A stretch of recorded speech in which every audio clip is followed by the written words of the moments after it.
Hi friends, నమస్తే. తెలంగాణ రాష్ట్ర ప్రజలందరికీ నమస్కారం. తెలంగాణలో మరొక బ్రేకింగ్ న్యూస్ అనేది మనకైతే రావడం జరిగింది.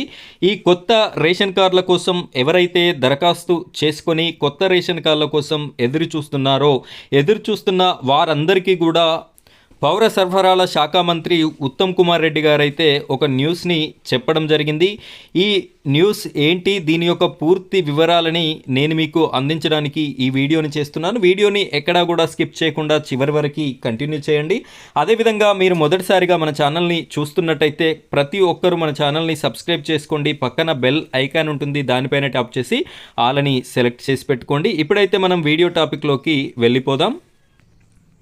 ఫ్రెండ్స్, ఇక్కడ మీరు చూడొచ్చు, మేలో కొత్త కార్డులు అని చెప్పేసి ఒక ప్రముఖ దినపత్రిక నేను మీకు చూపిస్తున్నాను. వచ్చే నెలాఖరుకు పూర్తి కానున్న ఇంటింటి సర్వే. ఈ సర్వే అనేది ఎక్కడ జరుగుతుంది, ఏ ఏరియాలో జరుగుతుంది అనే ఇన్ఫర్మేషన్ అయితే మనకైతే తెలిసేటటువంటి అవకాశం అయితే లేదు. మంత్రి గారు అయితే చెప్తూనే ఉన్నారు, సర్వే జరుగుతుంది, ఈ యొక్క రేషన్ కార్డులు అనేది ప్రింట్ అవుతుంది, ఏప్రిల్కి వస్తాయి, ఉగాదికి వస్తాయి, మేకి వస్తాయి. ఈ విధంగా ఇప్పటికే గతంలో 5-6 సార్లు ఇదే విధంగా చెప్పడం అయితే జరిగింది. కనీసం ఇప్పుడైనా ఈ మే నెల అంటున్నారు, మే నెలలోనైనా కూడా వచ్చేటటువంటి అవకాశం ఉందా లేదా అనేది మనమైతే చూడాలి. ఈ వీడియో చూస్తున్న మీరు కూడా మీ యొక్క ప్రతిస్పందన ఏంటి, అసలు వీరి మాటల్ని నమ్ముతున్నారా, ఇస్తారు అని భావిస్తున్నారా అనేది కామెంట్ సెక్షన్లో కామెంట్ రూపంలో తెలియజేయండి.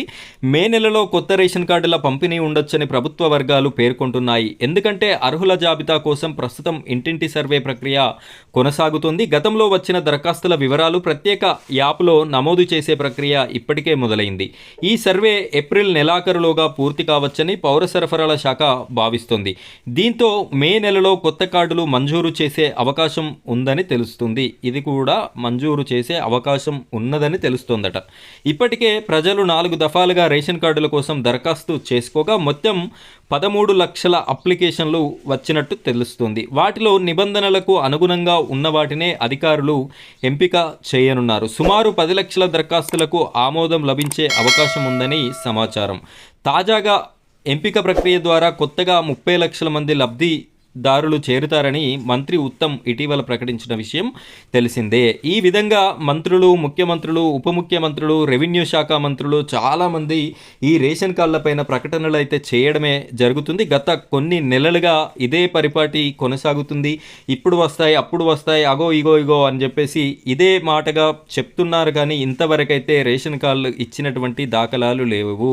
జనవరి 26వ తారీఖు రోజున అర్హుల జాబితాను పెట్టి సెలక్షన్ లిస్టును పెట్టి వారి నుండి కావలసినటువంటి డాక్యుమెంట్స్ని కూడా తీసుకొని వారి యొక్క రేషన్ కార్డులను కూడా ఇంతవరకు ఇవ్వకపోవడం ఇది చాలా బాధాకరమైనటువంటి విషయం. ఫ్రెండ్స్, ఇది ఇవాల్టి రేషన్ కార్డులకి సంబంధించినటువంటి న్యూస్. ఇలాంటి మరో న్యూస్తో నేను మీ ముందుకు వస్తాను. ఇలాంటి అప్డేట్స్ అన్నీ మీకు ఎప్పటికప్పుడు కావాలి అనుకుంటే మన ఛానల్ని సబ్స్క్రైబ్ చేసుకొని పక్కనున్నటువంటి బెల్ ఐకాన్ పైన ట్యాప్ చేసి ఆల్ అని సెలెక్ట్ చేసుకోండి. Thank you friends, thank you very much.